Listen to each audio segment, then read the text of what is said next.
This island that Sam is not going to hit, since 1956, this has been called McClellan Island. Before 1956, it was simply called the Chattanooga Island.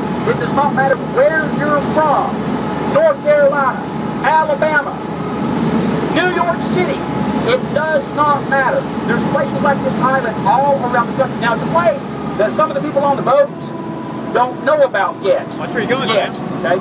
But for the rest of us, and I don't care how old you are, for the rest of us, back when we were in high school, on Friday night, after the ball game, there's places that we would go and hang out with our buddies and do stuff that we're not going to tell our kids that we used to do. Someplace we'd go party. This was that place in the 1800s. This was the place that we would hang out to party. Kids running up and down the beach, splashing around in the water, fishing, gigging frogs. Ladies up there doing things ladies did back then. Cooking food, gossiping, quoting Bible verses. Men doing things men still do today. When they go out in the woods, drink, shoot guns, catch things on fire. People loved it, had a great time until 1892. In 1891, Robert and Claire McClellan immigrated from Scotland to the United States. They get here and they opened up a business in downtown called Provident Insurance Company. And that business is still here today. Today it's called Unum.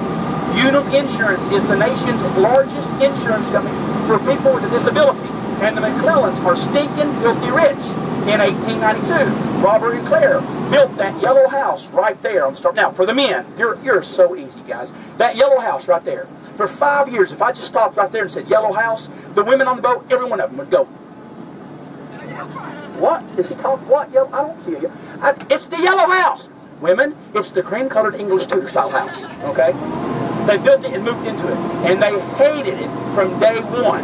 They apparently had a bad real estate agent. All of these houses on the starboard side, on the other side of this ridge, this used to be where the rich people lived. Okay? Used to be. They moved around the 1880s up to Lookout Mountain.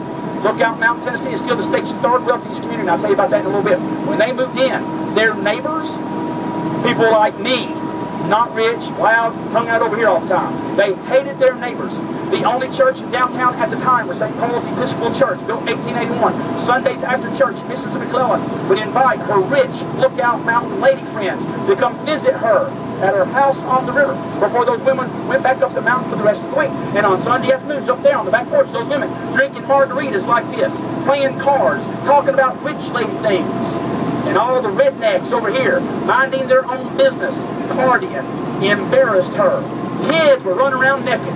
Guys were getting drunk on moonshine, devil rock and roll fiddles all night long, bothered her. And she begged and begged her husband, could he please do something about those hillbillies in the backyard? And he did. He bought her the island. He bought it from the Chattanooga Coal and Iron Company and had every tree cut down. 18 acres of nothing but dirt. They tried two things with it. They built a house and a barn, hired a man to live there with the caretaker, and to plant a vegetable garden. Around 1906, Mr. McClellan met the farmer and said, buddy, I don't think that I need you to plant this year.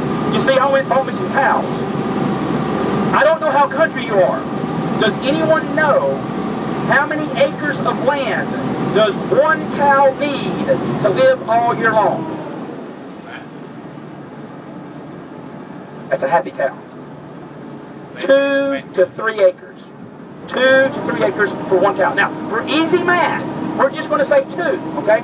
So, one cow needs 2 acres. 18 acres. About how many cows?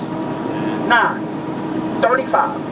They put 35 cows on 18 acres, and they tried to run a dairy farm. With a dairy farm, you want 4 or 5 acres because you want them to eat a lot, okay?